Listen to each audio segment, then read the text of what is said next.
"Get out of this house," my brother ordered. His voice was sharp, cold, and carried the weight of years of bitterness. I froze in my spot, standing at the threshold of the living room. My eyes darted from his glaring face to my parents, who were sitting side by side, their expressions unreadable, yet somehow smug. I had never seen my brother so angry. And yet, I couldn't help but wonder, was this the same house we had all once called home, filled with memories and warmth? Or had that warmth already been drained, leaving only the cold remnants of resentment? "What's going on?" I asked, trying to keep my voice steady, though my heart was racing. My parents exchanged a glance. There was a flicker of something in their eyes, perhaps guilt, perhaps just the result of years of pent-up frustration.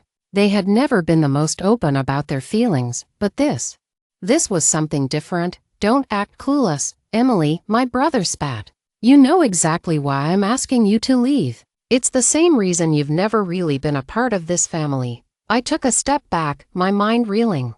"What are you talking about? I don't. You always act like the perfect little angel, don't you?" He interrupted, his words like daggers. "Always doing what Mom and Dad expect of you. Never asking for anything. Never needing anything. Meanwhile, the rest of us have to clean up your messes." I blinked in shock. I had always tried to be the responsible one, the one who helped out when things got tough. Sure, I wasn't the loudest or the most rebellious, but I didn't think it made me invisible, or worse, a burden. "What messes?" I asked, my voice barely a whisper now. "Don't play dumb," he said, his voice dripping with contempt. "You've been so perfect your whole life that no one ever notices the way you get away with everything. Gee, Mom and Dad don't even see it. But I do." My eyes shifted to our parents. They were still sitting there, quiet, like spectators watching a game they didn't want to be a part of. "Mom, Dad," I asked, my voice trembling with disbelief. "Is this true?" There was a long pause. Then, my mother spoke, her voice calm but distant. "Your brother has his reasons, Emily." I felt my chest tighten. "What do you mean, his reasons? What about mine? I'm just asking for an explanation." My father, usually the more talkative of the two, remained silent. It was as though he had made a decision long ago to let my brother take the lead in all matters concerning family. I had always felt the distance growing between us over the years, but this felt like a final break. "You've always had everything handed to you," my brother continued, his words cutting through the silence.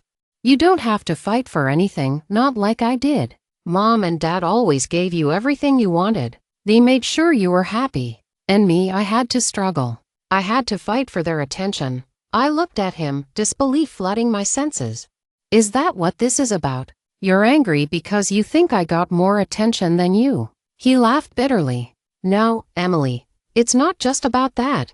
It's about the fact that they always favored you. They acted like I didn't exist unless it was to clean up after your mistakes. And you never even noticed. You were so wrapped up in your perfect little world that you couldn't even see how much damage you caused." I shook my head, trying to process his words. "But I never asked for that. I never wanted things to be like this. I didn't choose for things to be this way." "No, you didn't," he agreed. "But you never tried to change it either. You just went along with whatever Mom and Dad wanted. You were the good daughter, and I was the bad one. It wasn't fair." The words stung, but I couldn't deny the underlying truth in them. I had always tried to be the one who kept the peace, the one who never caused problems. But I never realized that in doing so, I had unknowingly left my brother to fight battles on his own, feeling neglected and overlooked. I took a deep breath, trying to steady myself. "I didn't mean for things to be that way," I said quietly, the guilt starting to creep in. "I didn't realize you felt like that." For a moment, my brother's angry expression softened, but then it hardened again. "It doesn't matter now, does it? You're too late. You've always been too late." I wanted to argue, to tell him that I wasn't the perfect child he thought I was, that I had my own struggles too. But the words stuck in my throat. It was like the years of pent-up frustration were finally coming to the surface. And all I could do was watch as they spilled out in a torrent of accusations and hurt. "I didn't want this," I said finally, my voice breaking. "I didn't want to hurt you, or anyone. I just wanted to be part of this family." My mother's voice cut through the tension. "Emily, you've always been a part of this family. But you have to understand that your brother has his own feelings, his own struggles. And we can't ignore that." I turned to her, feeling a wave of confusion and hurt. "So what, Mom? You're just going to let him treat me like this? You're not even going to stop him?" She looked at me, her face unreadable. "He's angry, Emily. He's been carrying this anger for years. And sometimes, it's easier to let it out than to keep it bottled up." I felt a sharp pain in my chest. It was as if the walls of the house, which had once seemed like a sanctuary, were now closing in on me. The people I thought I knew the best, my family, were strangers in this moment. My brother, the one person I had once shared so much with, had become an adversary. And my parents, the ones I had always trusted for guidance, were silent witnesses to the unraveling of everything we once were. "Do you even care?" I asked, my voice cracking. "Do you care about me at all?" There was a long pause, and then my father spoke, his voice barely above a whisper. "Of course we care, Emily, but we can't fix everything. Some things have to be figured out on your own." I felt a bitter laugh rise in my throat, but I held it back. "So that's it, then?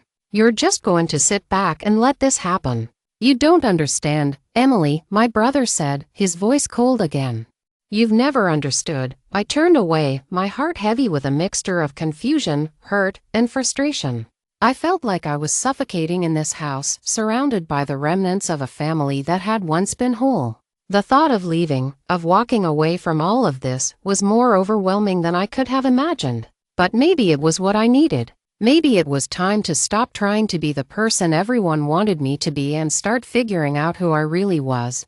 I looked at my parents one last time, searching for some sign of support. But all I found was distance. They weren't the people I had hoped they would be in this moment. They weren't the parents who would rush to console me, to make everything okay. They were just people who had their own struggles, their own regrets, and their own ways of dealing with things. "I'll leave," I said quietly, turning to face my brother once more. "But this isn't over. You can't just push me away and pretend like everything's fine." He didn't answer. He didn't have to. The look in his eyes told me everything I needed to know. He was hurting, and so was I, but that didn't change the fact that things had been broken long before this moment. We had both been too stubborn, too afraid to confront the truth. As I turned to walk out of the house, I felt a weight settle in my chest. Maybe it wasn't the right time for reconciliation. Maybe it never would be. But for now, all I could do was take one step forward, leaving behind the family that had shaped me, and the pain that had been hidden just below the surface for far too long. It wasn't the end, but it was a beginning of something unknown. Something I had to face on my own, and that was the hardest part.